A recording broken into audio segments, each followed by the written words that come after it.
पाठशाला सुनूंगी। देखो हमने दादाजी का कितना जाना है और मान्या भी है, समझा भी है। मैं समझूँ कि मैं तो ना दादाजी की मनसा सेवा की रचना हूँ, क्योंकि गिरावट में जब क्लास लगी तो 2 महीने हो गए थे मैं नहीं गई थी।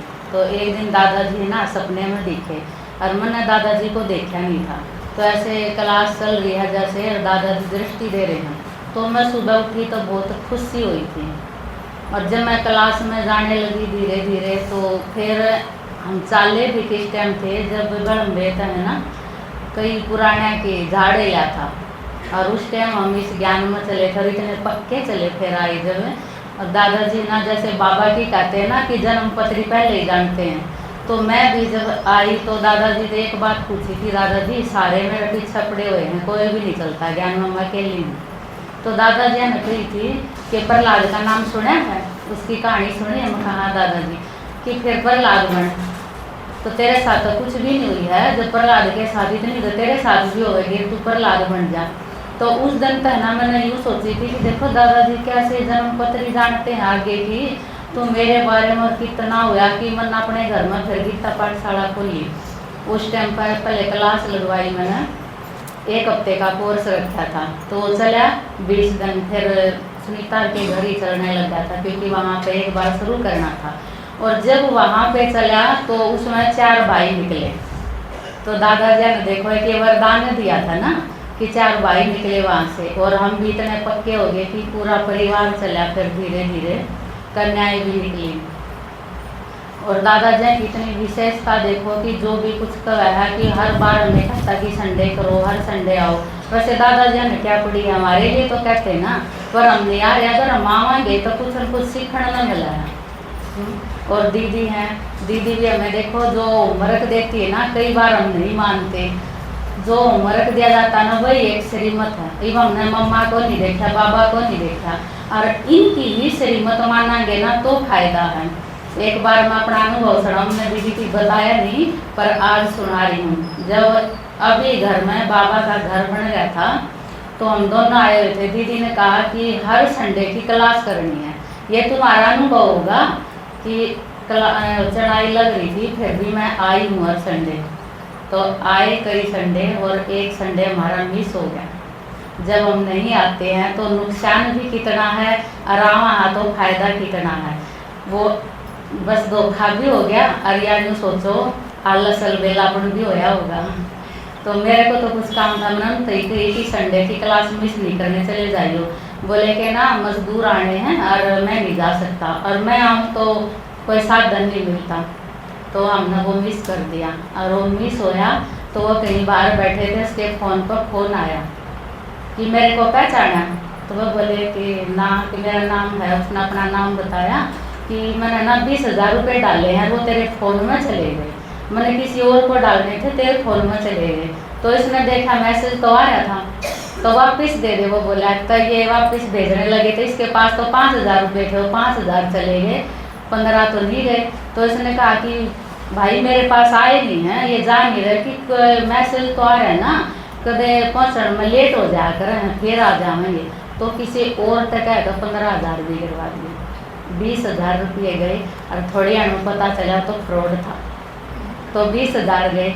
तो घर आकर ना थोड़ा सा और डाल मुँह कराया कि मेरा तो चूना लग गया वहाँ क्यों कि मेरे 20,000 रुपये गए।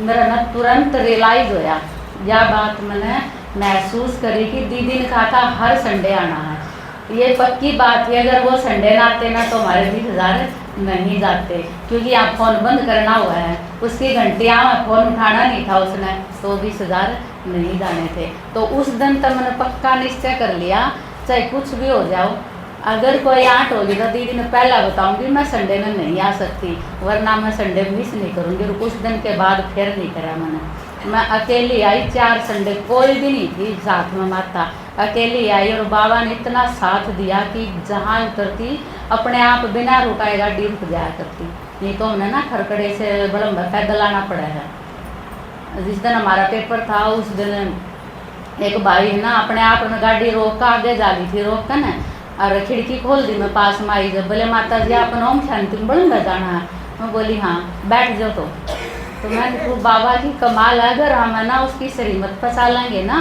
तो हमारा पूरा फायदा है। और अब श्रीमत कौन देगा, बाबा तो आकर देगा नहीं, तो अब दीदी देंगे या दादाजी देंगे। अगर हम उनकी पर चलाएंगे तो कितना फायदा है। और उस दिन के बाद मैं हर संडे कर रही हूँ, चाहे वह आवें चाहे मैं आऊँ, हमने संडे मिस नहीं कराया है।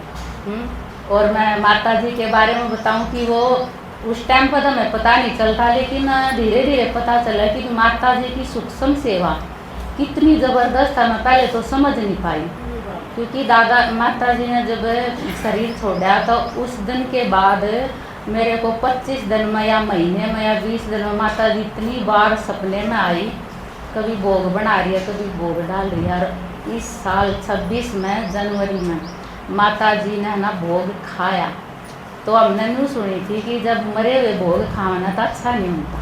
तो मैं सुबह उठी तो मेरा एकदम तो थोड़ा सा मन में नहीं आया कि माता जी ने भोग क्यों कर खाया, कोई भी नहीं खाते। और माता जी तो इतनी ज्ञान में थी, हमारा बुरा तो करे नहीं सकती माता जी।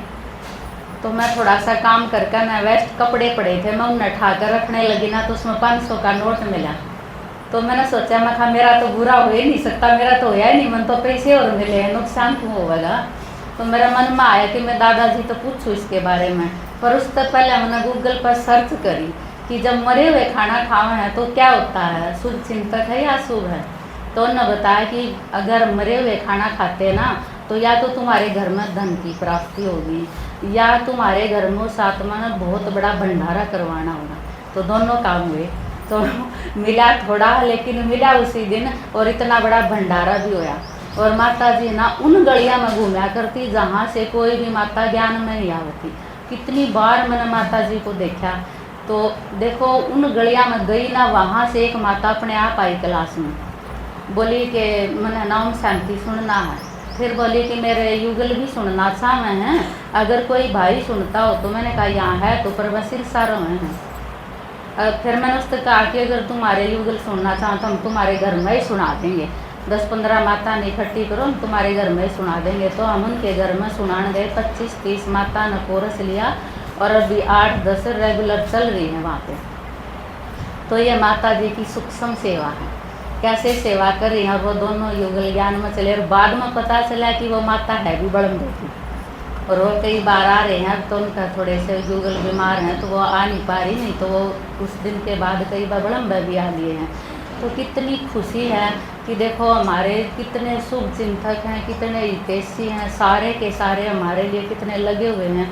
और मैं तो यह समझ भी नहीं पाई माता जी क्यों सपने में आया करती।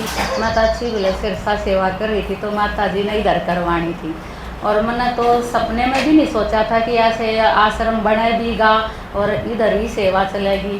तो क्या पता माता जी ने उरेन करवाने निमित्त तो बना मेरा देवता वो आया, तो मन आना पड़ा। और बाबा ने इतनी जल्दी फटाफट आश्रम भी बनवा दिया, और सेवाएं भी बढ़ रही हैं।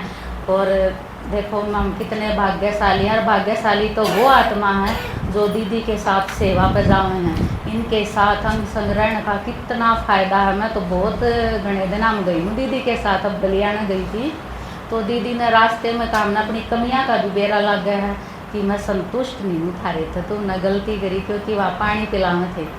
तो एक बहन सुनाई जा रही थी, तो कई देर होगी, दीदी ने फिर बीच में आके कहा कि तुम रोको, ये पानी पिला रहे तो तुम बंद हो जाओ। फिर रास्ते में दीदी ने कहा कि देखो इस बात पर मैं संतुष्ट नहीं हूँ, और जब तीनों संतुष्ट होंगे ना तो नंबर पूरे मिलेंगे, तुम्हारे थोड़े नंबर कट गए। तो हमने बहुत कुछ देखा कि भी देखो साथ वहाँ तो कितना समझन में भी उसमें भी हमने मिला है। तो इनके साथ रवांगे, अभी नहीं रवांगे तो फिर कद रवांगे हैं। सतयुग में तो दीदी कहेगी नहीं आओ बड़म भैया सेवा पर चलो, अभी टाइम है, जो टाइम है ना उस नाम सफल करने का बहुत अच्छा मौका है हमारे पास। तो मैं अब जितना हो सकेगा इतनी, अब तो वैसे फ्री हूँ, बाकी जब दीदी कहेंगी मैं सेवा के लिए तैयार भी हूँ, और दादाजी कहेंगे तो उनके लिए भी। संडे ने मैं ये पक्का कर लिया कि कोई भी काम होगा तो मैं दीदी को पहले ही बताऊँगी, दीदी आज नहीं आ सकती वरना मैं संडे मिस नहीं करूँगी। ओम शांति।